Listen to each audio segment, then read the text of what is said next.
বলেছিল যে কান মে বিড়ি মুঁহ মে পান লড়কে লেঙ্গে পাকিস্তান।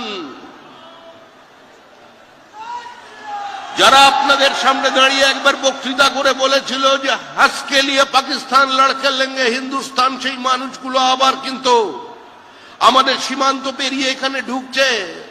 আর একমাত্র দল তৃণমূল কংগ্রেস যারা বলছে গলে লাগ যা। এক অদ্ভুত রাজনৈতিক পরিস্থিতি তৈরি হয়েছে পশ্চিমবঙ্গের মাটিতে। মহাভারতে একজন মাত্র ধৃতরাষ্ট্র ছিলেন, পশ্চিমবঙ্গের ভোটার লিস্টে 7 জন ধৃতরাষ্ট্র, 7 জন ধৃতরাষ্ট্র। বাবার সঙ্গে ছেলের বয়সের পার্থক্য 10। এ ধরনের বীর্যবান পুরুষদের তো ডেকে আগে পদ্মশ্রী দিয়ে দেওয়া উচিত। আমরা ছোটবেলায় আপনারা সবাই বিজ্ঞাপন শুনেছিলেন একটি বিস্কিটের, দাদু খায় নাতি খায়। এখানে দাদুর বয়স 42 আর নাতির বয়স 22, দুজনেই ভোটার। এই ধরনের মানুষগুলো কি কোনো বঙ্গবিভূষণ পুরস্কার পেতে পারে না? তারা কি মর্যাদা পেতে পারে না? তারা কি মালা পেতে পারে না? রাজ্যের মুখ্যমন্ত্রী যারা বলছেন, যারা পৃথিবীর মায়া কাটিয়ে চলে গেছেন অনেকদিন আগেই, মুখ্যমন্ত্রী বলছেন ওরা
আমাদের ফর্ম 7 জমা না নিয়ে শুনানি না করে ফাইনাল ভোটার লিস্ট বার করা যাবে না। আমাদের চেয়ে ফর্ম 7 কে পুলিশ বাজেয়াপ্ত করেছে সম্পূর্ণ বেআইনি ভাবে। যাতে আগুন লাগানো হয়েছে, কেড়ে নেওয়া হয়েছে, বিডিও অফিসে আগুন, রাস্তায় টায়ার জ্বালিয়ে হাইওয়ে অবরোধ হচ্ছে। এর বিরুদ্ধে সংঘবদ্ধভাবে বিজেপি লড়াই করছে। Internal security of this country is being compromised. বনাঞ্চল, সীমাঞ্চল, বিহার, ঝাড়খণ্ডের ডেমোগ্রাফি বদল করে দিয়েছে এই অনুপ্রবেশ।